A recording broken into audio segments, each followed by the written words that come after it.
Matric board परीक्षा के लिए अभी के इस वीडियो में एक शानदार आपके विज्ञान अर्थात कि साइंस के एक नया मॉडल पेपर की चर्चा करेंगे। आप जानते हैं अब मार्केट में सभी पब्लिकेशन का मॉडल पेपर आ चुका है, आपका एग्जाम काफी नजदीक है। तो ऐसे में जो मॉडल पेपर आपके लिए अनिवार्य है, जो जिस मॉडल पेपर में मुझे लग रहा है कि इस साल के लिए सबसे ज्यादा गेस प्रश्न सेट किया गया है, जिन प्रश्नों की पूछे जाने की संभावना इस साल की परीक्षा में सबसे ज्यादा है, उन्हीं प्रश्नों की हम लोग सिर्फ चर्चा कर रहे हैं। तो एक एक प्रश्न को आप भी समझिएगा, आप कभी भी क्लास को देखें इन सभी प्रश्नों को याद जरूर कर लीजिएगा, क्योंकि ये सभी प्रश्न संभावित प्रश्न है और उसके साथ साथ इसके माध्यम से आपके पूरे साइंस का रिवीजन हो रहा है। पहला प्रश्न देखते हैं क्या कह रहा है। पहला प्रश्न है, लेंस में मुख्य फोकस की संख्या कितनी है। आपसे क्या प्रश्न पूछा कि लेंस में मुख्य फोकस की संख्या कितनी है। सभी विद्यार्थी ऑप्शन पढ़ेंगे और आंसर देते चलिएगा, और जो भी नहीं मालूम होगा मैं सही आंसर बताऊंगा, याद कर लीजिए। देखते हैं आज के 80 प्रश्न में आप कितने प्रश्नों का सही सही जवाब दे पाते हैं। जो भी विद्यार्थी कमेंट बॉक्स में लिख रहे हैं कि सर पहला का राइट आंसर ऑप्शन ए कर दीजिए, तो आपका आंसर बिल्कुल सही है। ऑप्शन ए इस प्रश्न का सही आंसर हो जाएगा। लेंस में मुख्य फोकस की संख्या कितना होता है, 2। कई बार ये प्रश्न पूछा गया है। दूसरे नंबर प्रश्न की बात करते हैं। प्रश्न आपके स्क्रीन पे है, कह रहा है समतल दर्पण द्वारा बने प्रतिबिंब सदा होता है। आपको बताना है कि समतल दर्पण में हमेशा कैसा प्रतिबिंब बनता है। ऑप्शन देखिए और सही आंसर देने का प्रयास कीजिए। मालूम है तो याद रखेंगे, समतल दर्पण में वास्तविक प्रतिबिंब बनता है, तो ऑप्शन ए इसका सही आंसर हो जाएगा। तीसरे नंबर प्रश्न की बात करें, देखिए सभी प्रश्न रिपीटेड है। ये प्रश्न कितना बार आप पढ़े होंगे, कितना बार ये सभी प्रश्न पूछा गया है, तो आज के टेस्ट में आपको 80 में 80 स्कोर करना है। कह रहा है आंख व्यवहार करता है। आंख व्यवहार किस लेंस की तरह करता है, यही आपसे पूछा है। ऑप्शन आपको दिखाई दे रहा है, जल्दी से आंसर कमेंट कीजिए। अब तो किसी भी छात्र का आंसर किसी भी प्रश्न का गलत नहीं आना चाहिए। तो कहिएगा सर ये प्रश्न तो अब बउआ टाइप हो गया, इसका आंसर हम रट गए हैं। उत्तल लेंस की तरह आंख व्यवहार करता है, बिल्कुल सही। आगे बढ़ेंगे गुरुजी, चौथे नंबर प्रश्न की बात करेंगे। कह रहा है स्पेक्ट्रम प्राप्त करने के लिए किसका उपयोग होता है। इसमें से स्पेक्ट्रम किसके द्वारा प्राप्त करते हैं, तो प्रिज्म। प्रिज्म से जब प्रकाश की किरण को गुजारा जाता है तो 7 वर्ण में बढ़ जाता है, स्पेक्ट्रम प्राप्त होता है। चौथा का राइट आंसर हो जाएगा ऑप्शन डी। आगे बढ़ते हैं, 5 नंबर प्रश्न को देखते हैं। जल्दी जल्दी आंसर दीजिए और नहीं मालूम है तो याद करते चलिएगा। सभी प्रश्न अंत तक बनकर देखिएगा, यहां से तमाम प्रश्न आ जाएगा, क्योंकि देख रहे हैं सभी प्रश्न रिपीटेड है। रेटिना पर किसी वस्तु का उल्टा तथा वास्तविक प्रतिबिंब किसके द्वारा बनता है। मानव नेत्र के रेटिना पर जो उल्टा तथा वास्तविक प्रतिबिंब बनता है किसी वस्तु का, वो इसमें से किसके द्वारा बनता है सर, यही पूछा है। तो 5 का देखते देखते जैसे ही एग्जाम में आएगा तो ऑप्शन सी कलर करना है, अभिनेत्र लेंस के द्वारा, ऑप्शन सी। छठा नंबर प्रश्न थोड़ा सा न्यूमेरिकल टाइप प्रश्न, इसको सॉल्व करके आंसर दीजिएगा। प्रश्न क्या कह रहा है कि एक विद्युत बल्ब पर रेटिंग है 220 वोल्ट से 100 वाट, इसमें फिलामेंट का प्रतिरोध कितना होगा। तो ये मैं बोला न्यूमेरिकल टाइप प्रश्न है, ऐसे आपको 80 में से 40 ही प्रश्न बनाए, लेकिन फिर भी इसको आप सॉल्व कर सकते हैं। आप जानते हैं पावर P बराबर क्या होता है, V गुने I। यहां पे देखिए P का मान दिया है 100 वाट और V का भी मान दिया है 220, और यहाँ पे I उसी तरह रहेगा। 220 यहाँ पे गुना में है तो भाग में हो जाएगा 100 बट्टा में 220। इसको कटा देंगे 0 से 0, यहाँ पे इसको कटाएंगे तो 2 से कट जाएगा 5 और यहाँ पे 11, अर्थात कि 5 बट्टा 11 एम्पियर हमने I निकाल लिया। आप ध्यान रखिएगा I हम पहले निकालेंगे, तो I बराबर 5 बट्टा 11 हो गया। तो हमको क्या निकालना है, कह रहा है इसका फिलामेंट का प्रतिरोध R निकालना है। R बराबर V बट्टा में I। V कितना है 220 और बट्टा में कितना हो जाएगा अपना I, 5 बट्टा में 11, तो 11 ऊपर चला जाएगा तो 5 इसको कटाइएगा 22 को, तो आपका कट जाएगा कितना, 5 चौका 20, 44। 44 में 11 से गुना करेंगे तो 11 चौका अर्थात कि 484 ओम, बिल्कुल सही।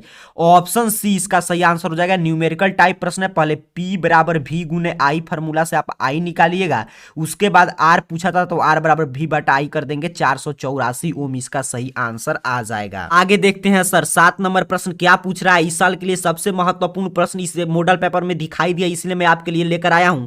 7 नंबर प्रश्न कह रहा है विभवांतर मापने वाला यंत्र को क्या कहते हैं। बउआ टाइप प्रश्न है सर। 7 का राइट आंसर ऑप्शन बी कर देंगे, वोल्ट मीटर। धारा जिससे मापते हैं उसे बोलते हैं ए मीटर, और जिसे विभवांतर मापते हैं उसे क्या बोलेंगे, वोल्ट मीटर। तो ऑप्शन बी सही आंसर हो जाएगा।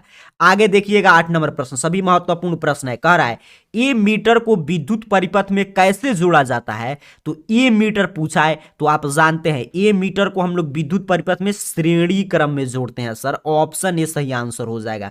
वहीं पे वोल्टा मीटर पूछता तो पार्श्वबद्ध अर्थात कि समानांतर क्रम हो जाता। तो याद रखिएगा, वोल्ट मीटर तो पार्श्वबद्ध अर्थात कि समांतर क्रम और ए मीटर तो श्रेणी क्रम। 9 नंबर प्रश्न देखिए, लग रहा है कि सभी वीवीआई प्रश्न इस मॉडल पेपर में सेट कर दिया गया है। 9 नंबर प्रश्न देखिए, सभी छाट छाट कर प्रश्न लिया गया है जो इस साल के लिए सबसे संभावित प्रश्न है। सर विद्युत मोटर परिवर्तित करता है, तो विद्युत मोटर जो है विद्युत ऊर्जा को यांत्रिक ऊर्जा में बदल देता है सर। तो ऑप्शन बी इस प्रश्न का सही आंसर कर देंगे 9 नंबर प्रश्न का। 10 नंबर प्रश्न की बात करेंगे। प्रश्न अपने से कह रहा है कि विद्युत फ्यूज बचाता है, विद्युत फ्यूज किससे बचाता है? तो विद्युत फ्यूज देखिए, ये सभी प्रश्न मैं बार बार बोल रहा हूं, ध्यान से अंत तक देखकर रटते चलिएगा, अगर नहीं मालूम होगा तो। कितना अच्छा अच्छा प्रश्न है। तो लघु पतन में बहने वाले उच्च धारा के खतरे से क्या बचाता है? तो विद्युत फ्यूज। लघु पतन में जब धारा का मान उच्च हो जाता है तो विद्युत फ्यूज गलकर और उसको परिपथ में लगने वाले सभी उपकरण को बचा लेता है। तो ऑप्शन बी सही आंसर हो जाएगा। यहां से खूब प्रश्न आएगा पेपर में। 11 नंबर प्रश्न कह रहा है विद्युत धारा उत्पन्न करने की युक्ति को कहते हैं। पूरा 80 प्रश्न की चर्चा करेंगे, जल्दी जल्दी आंसर दीजिए, प्रश्न पे फोकस रहिए। देखते हैं कितने विद्यार्थी तूफानी लाल की तरह तूफान मचाते हैं और इसका सही सही आंसर देते हैं कि विद्युत धारा उत्पन्न करने की युक्ति को क्या कहते हैं सर? तो उसे कहते हैं जनित्र, विद्युत जनरेटर कहते हैं गुरुजी। ऑप्शन ए सही आंसर कर देंगे। 12 नंबर प्रश्न कह रहा है ऊर्जा के सभी रूपों में अनंत स्रोत किसे माना जाता है? तो ऊर्जा के सभी रूपों में अनंत स्रोत पूछा है देखिए, तो ये हो जाएगा अपना सूर्य। सूर्य क्या है? अनंत स्रोत है सर। ऑप्शन सी सही आंसर हो जाएगा। बिल्कुल कमाल, काफी विद्यार्थी अभी तक मैं देख रहा हूं कमेंट बॉक्स में 12 का 12 सही आंसर दिए हैं। इसी तरह अंत तक बने रहिए, 80 में 80 सही करके जाना है। 13 नंबर प्रश्न कह रहा है पवन चक्की में उपयोग ऊर्जा प्राप्त करने के लिए पवन का न्यूनतम वेग है। देखिए, हम लोग काफी मॉडल पेपर की चर्चा की है और मैं देख रहा हूं कि सभी मॉडल पेपर का जो सारांश है, जो सबसे महत्वपूर्ण प्रश्न, उसी को लग रहा है कि इसमें इसको छांट कर सेट कर दिया गया है। तो सभी प्रश्न का जवाब दीजिए और याद करते चलिएगा, नहीं मालूम होगा तो। 13 नंबर प्रश्न का जो भी विद्यार्थी कमेंट बॉक्स में लिख दिए हैं कि सर ऑप्शन बी अर्थात कि 15 किलोमीटर प्रति घंटा पवन चक्की में उपयोगी ऊर्जा प्राप्त करने के लिए पवन का न्यूनतम वेग होना चाहिए, आपका चला आंसर बिल्कुल सही है। आप प्रश्नों का धुआं धुआं मचाकर आएंगे एग्जाम में। 14 नंबर प्रश्न कह रहा है CaCO3 CaO और CO2 बना रहा है, ये किस प्रकार की अभिक्रिया है? काफी महत्वपूर्ण प्रश्न, सिर्फ महत्वपूर्ण प्रश्न है। कह रहा है CaCO3 जब टूटता है तो CaO प्लस CO2 बनाता है, किस प्रकार की अभिक्रिया होगा गुरुजी? तो ऑप्शन सी अपघटन हो रहा है, इसका डीकॉम्पोजिशन हो रहा है। देख रहे हैं एक यहाँ पे क्या है? अभिकारक है। दो प्रतिफल बना दिया तो अपघटन अभिक्रिया हो गया, डीकॉम्पोजिशन हो गया, विघटन हो गया सर। ऑप्शन सी याद रखेंगे। 15 नंबर प्रश्न कह रहा है श्वसन किस प्रकार की अभिक्रिया है? अगर आप सिर्फ मॉडल पेपर की पढ़ाई किए होंगे और उसके साथ साथ क्वेश्चन बैंक का, तो आपको खुद पता चल रहा है कि इतना वीवीआई प्रश्न है। श्वसन किस प्रकार की अभिक्रिया है गुरुजी? तो ऑप्शन ए उपचयन अभिक्रिया है। बिल्कुल सही, ऑप्शन ए अपने को सही आंसर याद रखना है। 16 नंबर प्रश्न कह रहा है लेड नाइट्रेट चूर्ण को एक प्रखनली में लेकर गर्म करने पर भूरे रंग का धुआं उत्सर्जित होता है। यह धुआं है। कह रहा है जब हम लेड नाइट्रेट के चूर्ण को एक प्रखनली में लेकर गर्म करेंगे तो भूरे रंग का धुआं उत्सर्जित हो जाता है। यह धुआं क्या है? यही आपसे पूछा है। देखिए कितना शानदार शानदार प्रश्न मिलेगा, यहां से खूब प्रश्न आएगा पेपर में, आप छाप कर चले आएंगे। 16 नंबर प्रश्न की बात करें तो इसका राइट आंसर हो जाएगा आपका ऑप्शन बी। वो क्या होता है सर? NO2 होता है। बिल्कुल सही, वो धुआं NO2 का होता है। ऑप्शन बी इसका सही आंसर याद रखना है। 17 नंबर प्रश्न कह रहा है निम्नलिखित में कौन लवण है? इसमें से कौन लवण का नाम है, यही आपको बताना है। तो 17 का ध्यान से देखिएगा, ऑप्शन सी K2SO4 जो है लवण है, बाकी सभी HCl NaOH NH4OH सभी क्या है? अम्ल है। तो ऑप्शन सी अपने को सही आंसर याद रखना है सर 17 का। 18 नंबर प्रश्न, कितना बार मैं आपको ये प्रश्न बताया हूं कि कठोर जल को मृदु बनाने के लिए सोडियम का किस यौगिक का उपयोग करते हैं? जो इस साल के लिए सबसे ज्यादा गेस प्रश्न है, उसी की हम लोग सिर्फ चर्चा कर रहे हैं। अंत तक बने रहिए और बिल्कुल तूफान मचाए रहिए और यहाँ पे कमेंट बॉक्स में सही सही आंसर देते चलिए। नहीं मालूम है तो याद करते चलिएगा अगर एग्जाम में आपको तूफान मचाना है तो। कह रहा है कठोर जल को मृदु बनाने के लिए सोडियम के किस यौगिक का उपयोग करते हैं सर? तो ऑप्शन बी सोडियम कार्बोनेट का उपयोग करते हैं। बिल्कुल सही, ऑप्शन बी इसका सही आंसर हो जाएगा। सोडियम कार्बोनेट आप समझ रहे हैं, इसका मतलब क्या होता है? धोने का सोडा अर्थात कि वॉशिंग सोडा। आगे बढ़ते हैं। 19 नंबर प्रश्न आपसे पूछ रहा है कि लोहे की परमाणु संख्या बताइए। इससे आसान प्रश्न बिहार बोर्ड आपसे क्या पूछ सकता है? लोहे का, आयरन का परमाणु संख्या अपने को बताना है सर। तो 19 नंबर प्रश्न का राइट आंसर देखते देखते आपको कमेंट कर देना है ऑप्शन बी Fe26। Fe26 याद रखिएगा बार बार रिवीजन करके, ऑप्शन बी इसका सही आंसर हो जाएगा। 20 नंबर प्रश्न की बात करते हैं। कह रहा है जस्ता और तन्नु हाइड्रोक्लोरिक अम्ल की अभिक्रिया के फलस्वरूप निम्नलिखित में कौन सा गैस बनता है। कह रहा है जस्ता को और तन्नु हाइड्रोक्लोरिक अम्ल की अभिक्रिया कराएंगे तो उसके फलस्वरूप कौन सा गैस बनेगा सर। तो 20 का राइट आंसर है ऑप्शन सी। इसी में तो H2 बनता है, सभी बुक से प्रश्न है, ऑप्शन सी।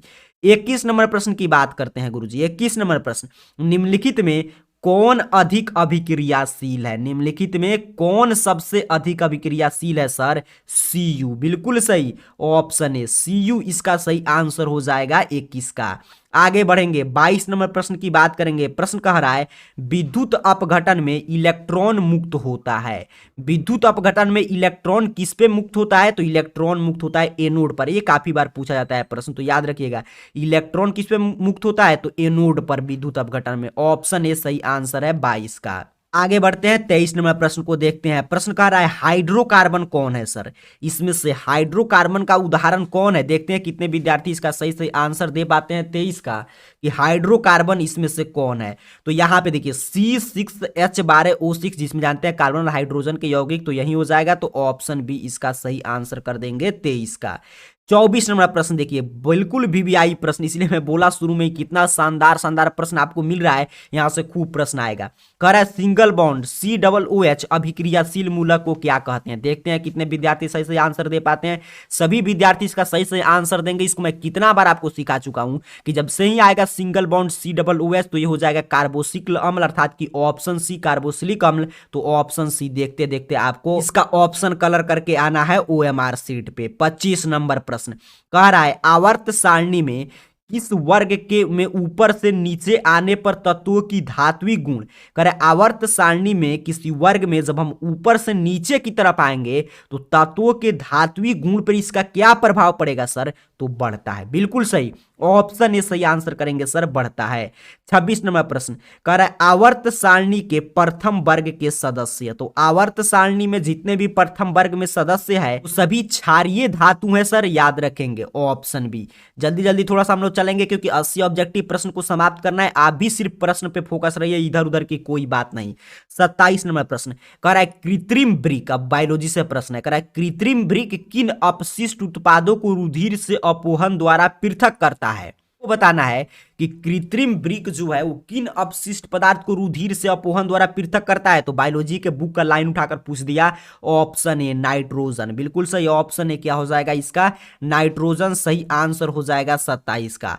28 नंबर प्रश्न भोजन का पचना किस प्रकार की अभिक्रिया है, जल्दी से बताइएगा। देखिए श्वसन भी मिल गया ऊपर, अब पूछ रहा है भोजन का पचना, दोनों प्रश्न का आपका रिवीजन हो गया। तो भोजन का पचना जो है संयोजन अभिक्रिया है, ऑप्शन बी इसका सही आंसर याद रखेंगे। 29 नंबर प्रश्न देखते हैं, कह रहा है प्रकृति में ऑक्सीजन का संतुलन कैसे बना रहता है सर। तो प्रकृति में ऑक्सीजन का संतुलन जो है प्रकाश संश्लेषण से बना रहता है, बिल्कुल सही। जो भी विद्यार्थी कमेंट कर रहे हैं ऑप्शन सी आपका चला आंसर बिल्कुल सही है। अगर नहीं मालूम था तो याद रखेंगे, प्रकाश संश्लेषण से प्रकृति में ऑक्सीजन का संतुलन बना रहता है। यहां से देखिएगा कितना ज्यादा प्रश्न आएगा। 30 नंबर प्रश्न है डेंगू उत्पादन करने वाला मच्छर किस तरह के जल में रहता है। ऑप्शन पढ़िए, आंसर देने का प्रयास कीजिए। सभी बउआ टाइप प्रश्न है, इसका आंसर आपको कभी भी एग्जाम में गलत नहीं करना है। करें डेंगू उत्पन्न करने वाला मच्छर किस तरह के जल में रहता है। तो 30 का राइट आंसर हो सर, याद रखेंगे, ऑप्शन ए साफ जल इसका सही आंसर करना है। 31 नंबर प्रश्न की बात करते हैं, कह रहे पादप हार्मोन का उदाहरण है। पादप हार्मोन का उदाहरण इसमें से कौन सा है, यही आपसे पूछा है। ऑक्सीन एक पादप हार्मोन है। ऑक्सीन क्या है, एक पादप हार्मोन है। तो ऑप्शन सी इसका सही आंसर आपको याद रखना है 31 का। 32 नंबर प्रश्न देखिए क्या कह रहा है कि निम्न में कौन हार्मोन कोशिका दीर्घन एवं विभाजन में मदद करता है।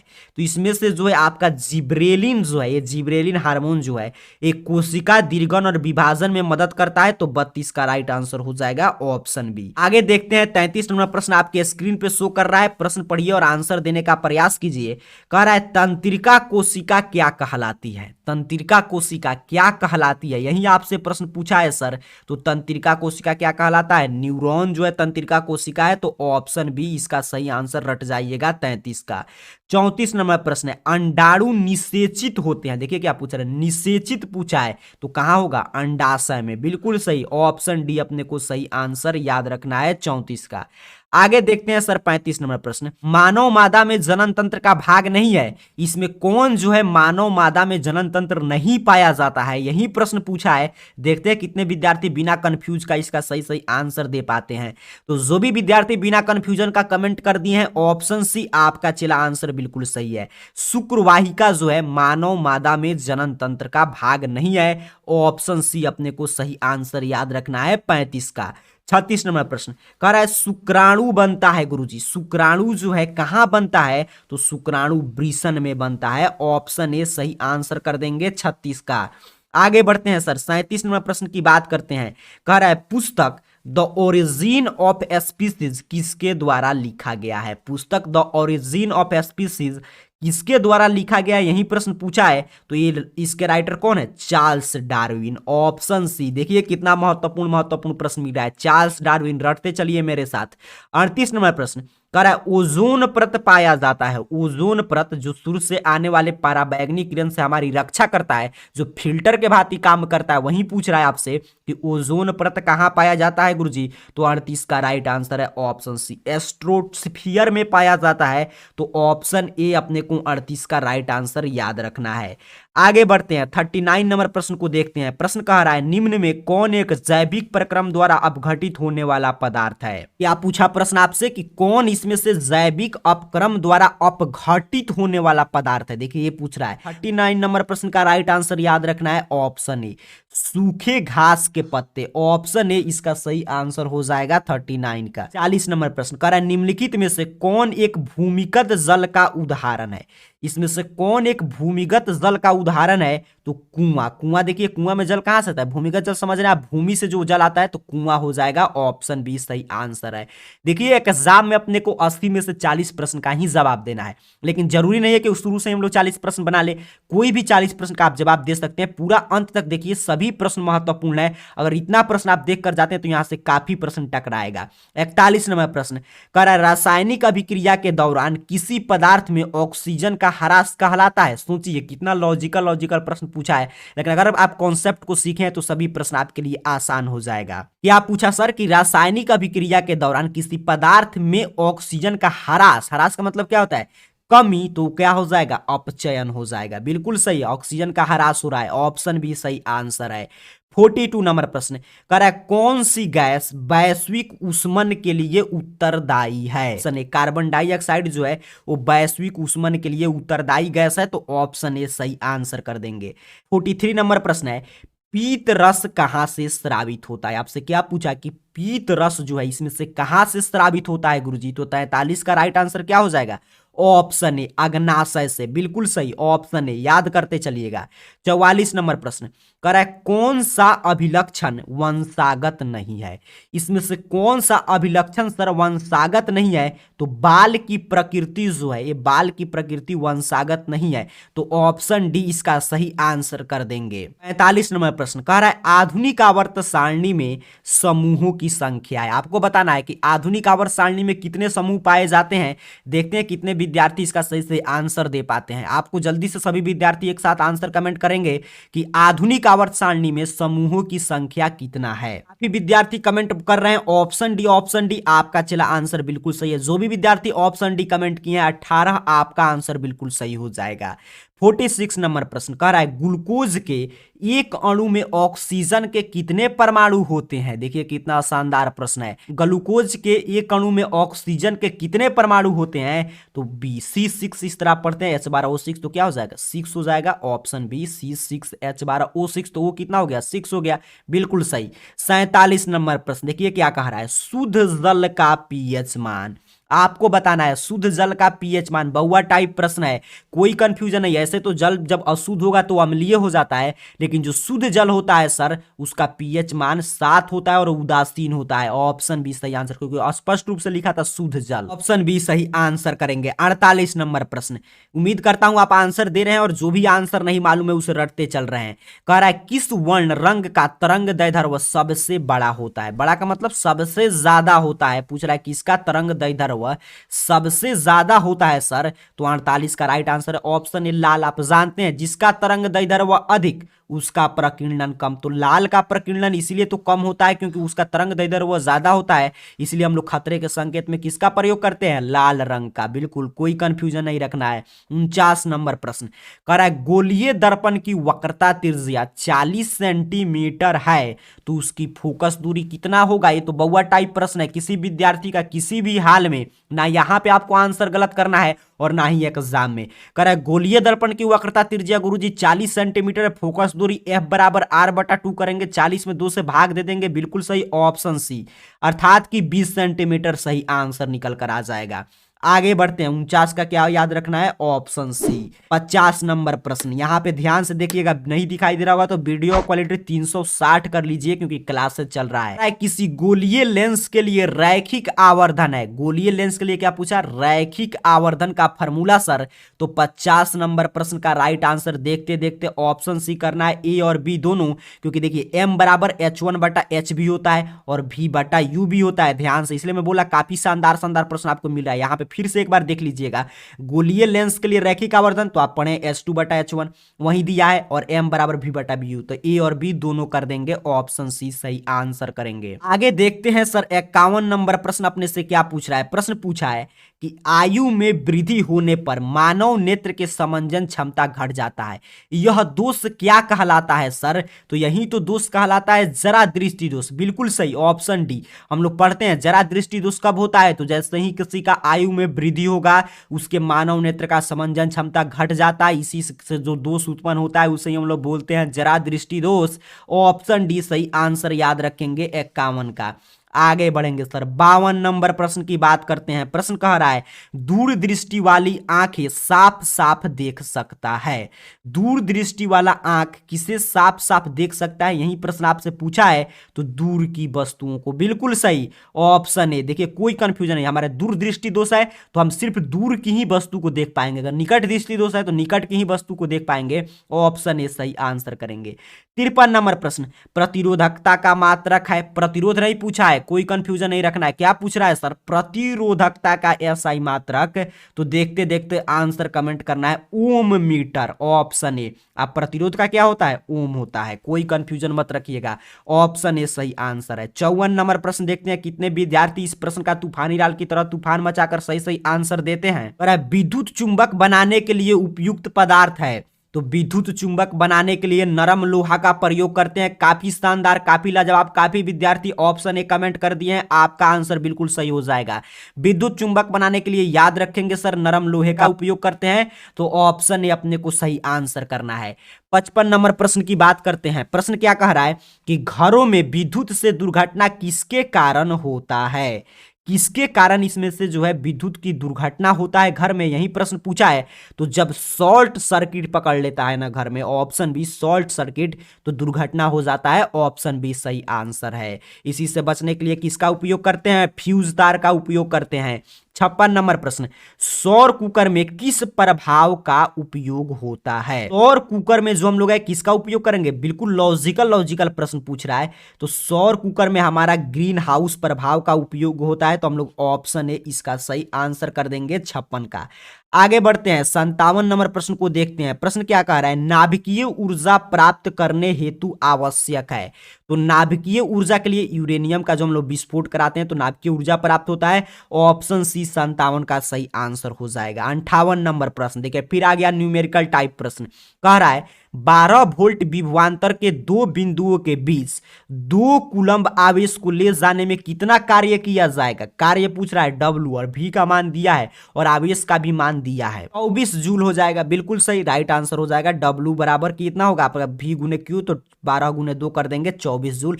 ऑप्शन बी इसका सही आंसर कर देंगे 58 का। 59 नंबर प्रश्न कह रहा है, देखिए कितना शानदार शानदार सभी आपका कॉन्सेप्ट का रिवीजन हो रहा है। अभी इसके उल्टे प्रश्न पूछा था, यहाँ पे देखिए उसी प्रश्न को थोड़ा सा घुमाया है। कह रहा है Mg+O2 MgO यह किस प्रकार की अभिक्रिया है। ऑप्शन डी संयोजन अभिक्रिया हो जाएगा सर, क्योंकि यहाँ पे देखिए ऊपर में बोला एक अभिकारक था, उल्टे था, दो वहां पे दो प्रतिफल बन रहा था, और यहाँ पे देखिए दो अभिकारक है, एक प्रतिफल बना दिया, तो क्या हो जाएगा, संयोजन हो रहा है। तो ऑप्शन डी इसका सही आंसर कर देंगे।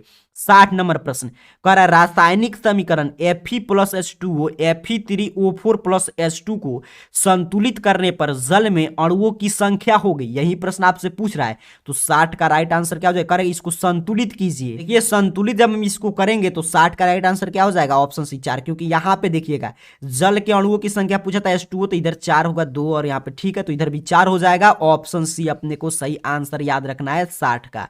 61 नंबर प्रश्न कह रहा है इनमें कौन सा अम्लीय पदार्थ है। अब देखिए इससे आसान प्रश्न आपसे क्या पूछ सकता है कि इसमें से कौन जो है अम्लीय पदार्थ है, तो देखते देखते आंसर कमेंट कर देना है। ऑप्शन ए सर नारंगी का रस जो होता है वो क्या होता है, अम्लीय पदार्थ होता है, साइट्रिक अम्ल।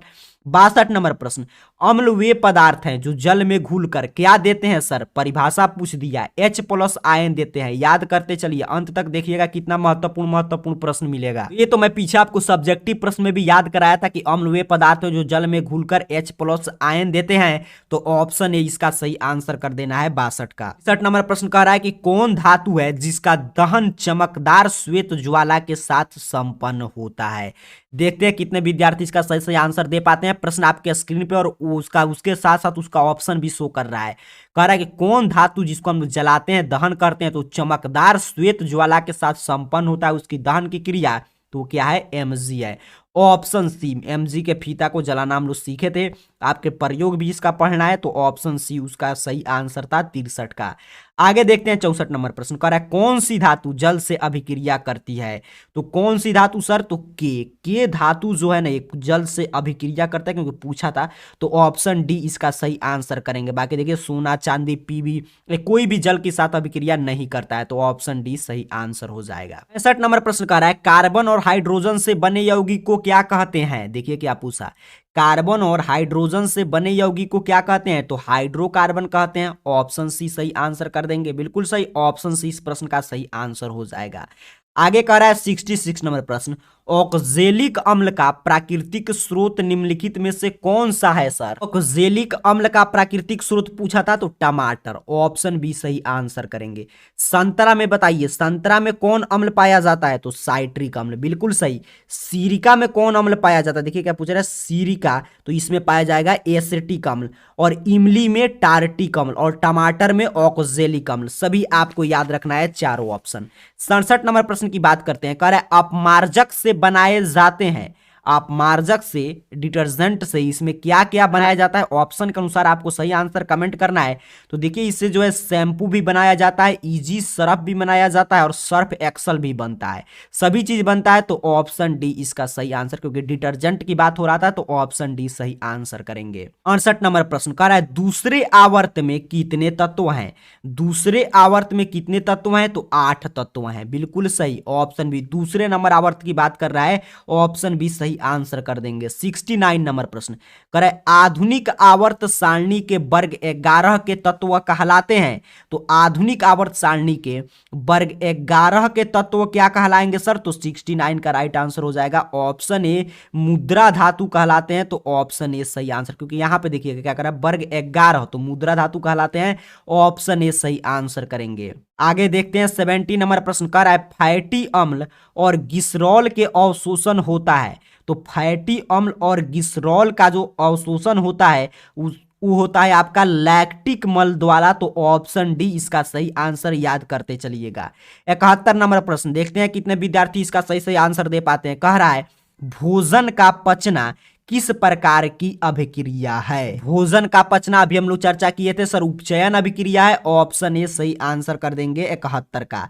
आगे देखते हैं 72 नंबर प्रश्न कह रहा है मस्तिष्क का कौन सा भाग हृदय संपंदन तथा श्वसन की गति दर को नियंत्रित करता है। ये नियंत्रण और समन्वय बायोलॉजी का जो चैप्टर है उसी से प्रश्न लिया गया है।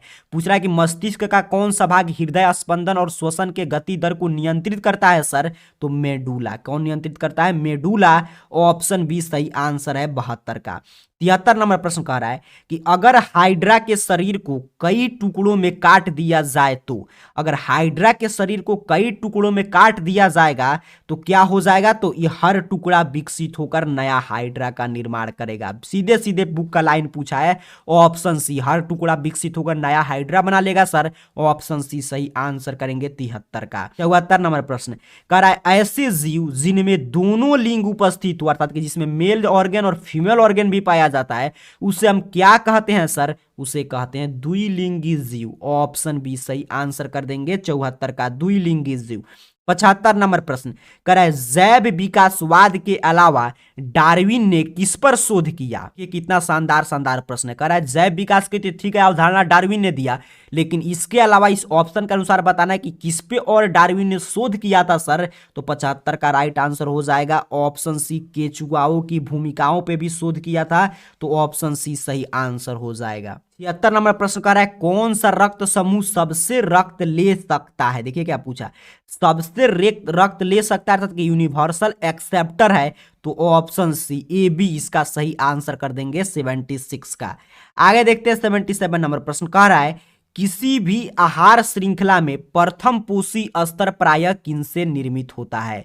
तो किसी भी आहार श्रृंखला में प्रथम पोषी जो स्तर होता है वो आपके उत्पादक से निर्भर होता है, निर्मित होता है, तो ऑप्शन सी सही आंसर कर देंगे 77 का। आगे देखते हैं 78 नंबर प्रश्न कह रहा है जैव विविधता के विशिष्ट स्थल हैं। तो जैव विविधता के विशिष्ट स्थल क्या है, वन, जहां पे सबसे अधिक जैव विविधता देखने को मिलता है, तो ऑप्शन डी सही आंसर याद रखिएगा। 79 नंबर प्रश्न कह रहा है जल संभर प्रबंधन क्या है। तो जल संभर प्रबंधन जो है आपके 79 का राइट आंसर हो जाएगा ऑप्शन सी, मिट्टी और जल दोनों का प्रबंधन क्या कहलाता है, जल संभर प्रबंधन, तो ऑप्शन सी इसका सही आंसर करेंगे। 80 नंबर प्रश्न कह रहा है कि भरतपुर पंछी विहार किस राज्य में है। तो भरतपुर पंछी विहार जो है वो आपके राजस्थान में है, तो ऑप्शन बी इसका सही आंसर कर देना है 80 का। यहाँ पे देखिए अगर ये आप पीडीएफ प्राप्त करना चाहते हैं, यही पीडीएफ आप आंसर के साथ की जो हम लोग सही आंसर चर्चा किए उसके साथ में, तो इसके लिए आपको क्या करना है, टेलीग्राम चैनल ज्वाइन करना है। लिंक आपको डिस्क्रिप्शन बॉक्स में इस वीडियो के दिया गया होगा टेलीग्राम चैनल का, या टेलीग्राम पे AR कैरियर पॉइंट सर्च करके आप टेलीग्राम चैनल जो ऑफिशियल होगा जिसमें काफी विद्यार्थी जुड़े होंगे उसमें ज्वाइन कर लीजिएगा। ये पीडीएफ वहां पे सेंड कर दिया जाएगा, वहां से आप देखकर अपने कॉपी में लिख सकते हैं। नीचे कमेंट बॉक्स में बताइएगा कि 80 में से आपका कुल कितना प्रश्न सही हुआ। उसके साथ साथ इस क्लास को लाइक जरूर कीजिएगा। आप सभी को बहुत बहुत धन्यवाद।